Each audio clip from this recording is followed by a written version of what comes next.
नमस्कार दोस्तों, मैं अंकुर उपाध्याय स्वागत करता हूं आप सभी का एक बार फिर से अपनी नई वीडियो में। और एक बार फिर भारत का बाजार आउट परफॉर्म कर रहा है। बेशक लाल निशान में दिख रहा है इस समय, लेकिन लाल निशान है 10-20 पॉइंट्स का। और जो संकेत दुनिया भर के बाजारों से थे वो काफी डरावने थे। और ये आउट परफॉर्मेंस नहीं तो क्या है? अब आप ही कमेंट करके बता दो एक बार कि भारतीय बाजार आउट परफॉर्म कर रहा है आपकी नजर में या नहीं कर रहा है करंट सिचुएशन में, लास्ट एक मंथ से। क्योंकि अमेरिका में तो कल भी भयंकर सेल ऑफ था, भयंकर। और कल पूरे दिन मैंने यही चीज आपके साथ डिस्कस करी है कि आपको लग भले ही रहा है कि भारत का बाजार नीचे है, मार्केट खराब है, मार्केट ब्रेथ खराब है, पोर्टफोलियो नीचे है, लेकिन जब आप इसे कंपेयर करोगे ना दूसरे बाजारों से तो आपको पता चलेगा कि ये खराब नहीं है, अच्छा है। देखो, मैं आपको बताना चाहूंगा कि अगर आप किसी पर्टिकुलर एक पर्सन को देखोगे और फिर आप जज करोगे अच्छा है बुरा है, तो नहीं कर सकते। आपको उसी के लोगों से कंपेयर करना पड़ेगा, तब आपको पता चलेगा ये अच्छा है या बुरा है। समझ लो बात को? तो कहने वाली बात यह है कि आप केवल इंडियन मार्केट देखते तो आपको लगता है यार हाँ वीक है, नेगेटिव है। लेकिन जब आप दूसरे बाजारों को देखोगे तो आपको समझ में आएगा यार दूसरे बाजारों की तो हाल टाइट है। मैं करंट सिचुएशन की बात करूं आपके साथ, तो कल भी डाउ 500 पॉइंट गिरकर बंद हुआ है। 5 ट्रेडिंग सेशन में 2400 पॉइंट खाली हो गया है ऊपर से। और भारत का बाजार 100 पॉइंट नीचे है मात्र अपने हाई से, जो कि कल ही लगे हैं, ज्यादा दूर के नहीं है। 26,000 तक हम गए थे और वापस से भी 25,900 ही खड़े हैं, कोई नीचे नहीं है। और डाउ 2400 पॉइंट नीचे है 5 ट्रेडिंग सेशंस में। नेस्डेक इंडेक्स की बात करूं तो ये कल फिर 1.25% नीचे बंद हुआ है। सब छोड़ दो, अभी करंट सिचुएशन में भी एशियन मार्केट्स का पता है क्या हाल है? जापान का बाजार बिल्कुल फ्लैट है, शंघाई बिल्कुल फ्लैट है, हैंगसेंग आधा % नीचे है, कॉस्पी 0.8% नीचे है। ठीक है, तो अभी भी कोई खास अच्छा नहीं है दुनिया भर में। अभी भी अगर यूरोपियन मार्केट्स की बात करूं तो थोड़ा नेगेटिव साइड पे ही लग रहा है। अगर डाउ फ्यूचर्स की बात करी जाए तो वहां अभी भी कोई रिबाउंड नहीं है। नेस्डेक इंडेक्स तो करीब आधा % नीचे ही दिख रहा है, नेस्डेक फ्यूचर माफ कीजिएगा। डाउ फ्यूचर्स भी 85 पॉइंट्स नीचे दिख रहा है। परसेंटेज टर्म्स में तो फ्लैट टाइप है, लेकिन है तो 100 पॉइंट नीचे ही ना डाउ फ्यूचर। तो जितना अभी फ्यूचर्स नीचे है ना यूएस मार्केट के, उतना हम टोटल नीचे हैं भाई साहब। तो ये आउट परफॉर्मेंस है। अब आप कहोगे कि वो बढ़े भी तो थे, तो वो गिर भी तो रहे हैं। हमें भी पता है कि वो बढ़े थे, वो गिर रहे हैं, हमें कुछ लेना देना नहीं है। लेकिन होता यह है कि जब कोई गिरावट होती है ना तो उसका थोड़ा बहुत इंपैक्ट आ जाता है। जैसे कि अगर अमेरिका गिर जाता है 800 पॉइंट, तो हमें डर तो लगता है ना कि यार गिर गया। तो वो डर क्या है, खरीदने नहीं देता है इन्वेस्टर्स को, ये टेंशन है। अगर डाउ ऊपर चला जाए 800 पॉइंट तो आपको एक उम्मीद रहेगी कि यार खरीद लेता हूं, क्या पता भारत का बाजार बढ़े। तो वो सेंटीमेंटल जो आपको हर्ट करता है ना, वो इंपैक्ट होता है।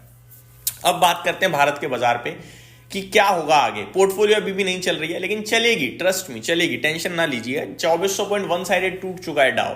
उछाल जल्दी ही आने वाला है और तेज आएगा, मैं आपको बता रहा हूं। अभी क्या है कि होप कट हो गई है पूरी तरीके से फेड रेट कट की, जिसकी वजह से थोड़ा सा अभी टेंशन में अमेरिका भी है और गोल्ड भी है। लेकिन कोई बात नहीं, इस पॉलिसी में नहीं, अगली पॉलिसी में रेट कट आने के चांसेस हैं। और पॉलिसी में रेट कट नहीं भी आएंगे तो अमेरिका ऐसा थोड़ी कि रेट कट से ही चलता है। इतनी बड़ी तेजी हुई, अब थोड़ी गिरावट हो रही है तो दोबारा रिबाउंड तो आएगा। ठीक है, फिर कंसोलिडेशन भी होगा, क्योंकि एआई ड्रिवन तेजी थी, एआई में ही बबल बन गया है। अब भारत के बाजार की बात करते हैं। निफ्टी हरे निशान में आ गया है, 1 पॉइंट ऊपर है लेकिन हरे निशान में है। अगर अभी भी आपको नहीं लग रहा ना कि भारत का बाजार स्ट्रेंथ में, तो ट्रस्ट में आपको फिर मैं समझा ही नहीं पा रहा। फिर तो आपको सिर्फ और सिर्फ अपने जो वो स्टॉक्स है ना, 5-10 जो भी स्टॉक्स हैं, उनसे ही मतलब है कि यार ये नीचे मतलब बाजार नीचे, बाजार खराब है। ऐसा नहीं है भाई। बात करें अगर ब्रॉडर पिक्चर की, तो मिड कैप इंडेक्स कभी भी हरे निशान में आ सकता है। Nifty bank flat to negative है और स्मॉल कैप इंडेक्स में भी 1.3% की गिरावट है। बाकी सेंसेक्स और निफ्टी हरे निशान में आ गए हैं इस समय। यही अभी की बिग ब्रेकिंग है। और आज का दिन बड़ा इंपॉर्टेंट है। कल एक्सपायरी के चलते ग्लोबल बड़ा बुरा हाल था, उसके चलते हम लोग नीचे चले गए। लेकिन आज दुनिया फिर से खराब थी, लेकिन एक्सपायरी प्रेशर नहीं था, बाजार ऊपर आ रहा है। ये बहुत पॉजिटिव है। अब देखना ये 26,000 निकलेगा या नहीं निकलेगा, चांसेस है निकलने के। आगे एक इशू आज लिस्ट होता हुआ दिख रहा है दोस्तों, टेनेको क्लीन एयर का। अभी 9:55 का समय हो रहा है जब ये वीडियो शूट कर रहा हूं, तो लिस्टिंग तो नहीं हुई है, लेकिन सेटलमेंट जो हुआ है वो 27% गेन्स के साथ हुआ है। बहुत अच्छी लिस्टिंग बोलूंगा मैं। आज आईटी आउट परफॉर्म कर रहा है, आईटी सुपर रैली कर रहा है भाई साहब। इन्फोसिस 2.25% ऊपर ट्रेड कर रहा है। पूरे 12 के 12 आईटी स्टॉक्स ऊपर है। इन्फोसिस ने अपनी बायबैक की डेट भी अनाउंस कर दी है, 20 नवंबर से 26 नवंबर तक की बायबैक की डेट है। आगे बात करूं, ऑटो भी अच्छा कर रहा है, मिड कैप सिलेक्ट भी अच्छा कर रहा है। गिरावट होते हुए दिख रही है मीडिया में, बाकी सब फ्लैट टू नेगेटिव में, कुछ खास बड़ी गिरावट नहीं है। टॉप स्टॉक्स की बात करें तो जेपी पावर में आज बढ़िया तेजी है, 7% ऊपर है। Latent View Analytics, Endurance technology, Lal Path Lab, Sona Comstar, ये कुछ स्टॉक्स हैं जो अच्छा ट्रेड करते हुए दिख रहे हैं। गिरावट हो रही है आयनॉक्स इंडिया, के EC international, HBL engineering, city union bank, वारे एनर्जीज, ये थोड़े बहुत नीचे दिख रहे हैं।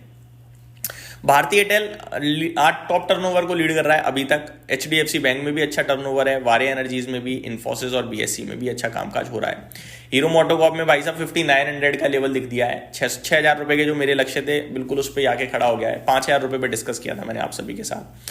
रिसेंटली लिस्टेड स्टॉक्स में ग्रो फाइनली प्रॉफिट बुकिंग का शिकार हुआ। सर्किट फिल्टर इसका बदला है, 20% से 10% पे आया और 10% आज नीचे हो चुका है। अभी अगर आप नोटिस करें तो 193 जो इसने कल हाई लगाया उसके सामने 170 यानी 23 रुपए नीचे हो चुका है। करीब करीब ये आपका होता है मोर देन 10%, ठीक है जी, 11-12% समथिंग। और अभी इन्वेस्टर ट्रैप फील कर रहे होंगे। ट्रस्ट ये मतलब ही नहीं था ना यार, वैल्यूएशन में तो हर दिन ही चिंता जता रहा था और मैं ट्रेलिंग स्टॉप लॉस के साथ कह रहा था। मेरे हिसाब से आज एज अ डिसिप्लिन कहीं ना कहीं इन्वेस्टर्स ने प्रॉफिट बुक मार दिया और मेरे को लगता है वो ठीक भी है। और मैं अपने व्यूअर से भी कहूंगा, आपने इशू में पैसा लगाया था, अभी भी 170 है, 70% गेंस में, कोई दुख की बात नहीं है, एग्जिट मार दो, दोबारा ऊपर जाएगा, टेंशन मत लेना। आगे बढ़ें दोस्तों, पाइन लैब्स की बात करें तो ये 1% नीचे देखने को मिल रहा है मेरे को इस समय। लेंसकार्ट की बात करें तो ये 2.5% नीचे देखने को मिल रहा है। रिसेंटली लिस्टेड स्टॉक्स की बात थी ये। अब आ जाता हूं निफ्टी पे। 31 शेयर्स हैं आपके लाल, जिसमें से एसबीआई बिल्कुल फ्लैट है। बाकी टॉप लूजर एक बार फिर टाटा मोटर पैसेंजर व्हीकल है, 1.25% नीचे। कोल इंडिया, बीईएल और एचडीएफसी बैंक में भी गिरावट है। 19 जो पॉजिटिव है, लीडरशिप आ रही है आज इन्फोसिस से, then Max Health Care, TCH, HCL Tech, यानी IT leading from the front. आगे बात करें दोस्तों निफ्टी के लेवल्स की, तो निफ्टी में मेरे को 10-11 पॉइंट, मिड कैप भी हरे निशान में, स्मॉल कैप भी हरे, sorry mid cap, Nifty, Sensex हरे निशान में। निफ्टी और bank Nifty, sorry bank Nifty और स्मॉल कैप इंडेक्स अब केवल लाल रह गए हैं, जो कि हरे में जल्दी ही आएंगे। रिलैक्स रहिए, चिल कीजिए, बाजार अच्छा है, स्टॉक्स भी अच्छा करेंगे। स्टॉक स्पेसिफिक एक्शन अभी थोड़े समय लग रहा है लेकिन आएगा अच्छा, टेंशन मत लीजिए। ये मेरी तरफ से अपडेट थी, उम्मीद करता हूँ डिटेल्स पसंद आई होंगी। Thank you so much for watching this video, have a great day guys.